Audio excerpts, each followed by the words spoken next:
তীব্র গরমে বাইরে বের হলেই শরীর ঘামে ভিজে যায়, নেমে আসে ক্লান্তি। রোদ থেকে একটু স্বস্তি পেতে মানুষ খোঁজে ঠান্ডা জায়গা।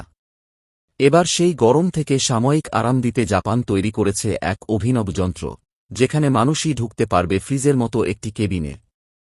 নতুন এই প্রযুক্তির নাম ডোহিয়েমন বক্স। দেখতে অনেকটা কাচের দরজাওয়ালা ধাতব কেবিনের মতো। সামাজিক যোগাযোগ মাধ্যমে ছড়িয়ে পড়া বিভিন্ন ভিডিওতে দেখা যাচ্ছে একজন মানুষ এই কেবিনের ভেতরে ঢুকে বসছেন, আর কিছুক্ষণের মধ্যেই শরীরে লাগছে ঠান্ডা বাতাস।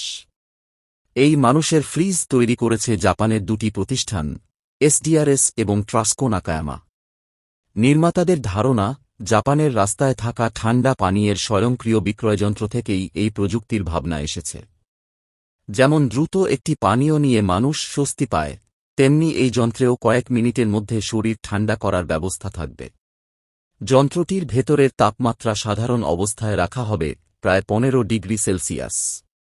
তবে কেউ ভেতরে প্রবেশ করলেই তাপমাত্রা নেমে আসবে প্রায় 5 ডিগ্রি সেলসিয়াসে।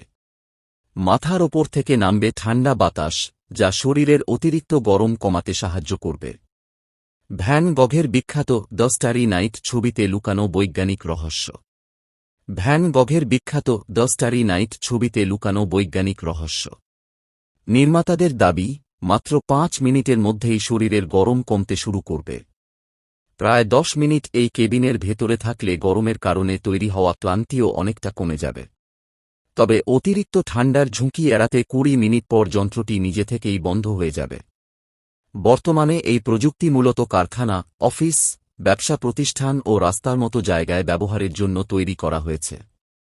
বিশেষ করে প্রচণ্ড গরমের মধ্যে বাইরে কাজ করা মানুষদের জন্য এটি কাজে লাগতে পারে বলে মনে করছেন অনেকে।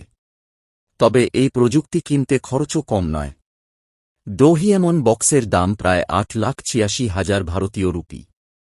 বাংলাদেশি টাকায় এর দাম দাঁড়ায় আনুমানিক 12 লাখ থেকে 13 লাখ টাকা।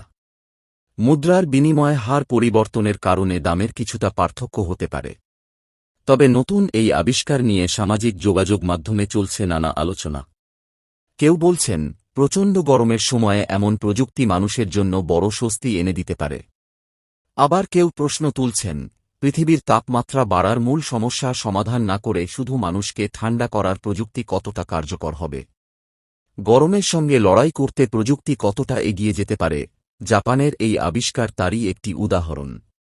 এখন দেখার বিষয়, ভবিষ্যতে বাংলাদেশের মতো গরমপ্রবণ দেশগুলোতেও এমন মানুষের ফ্রিজ জনপ্রিয় হয়ে ওঠে কিনা।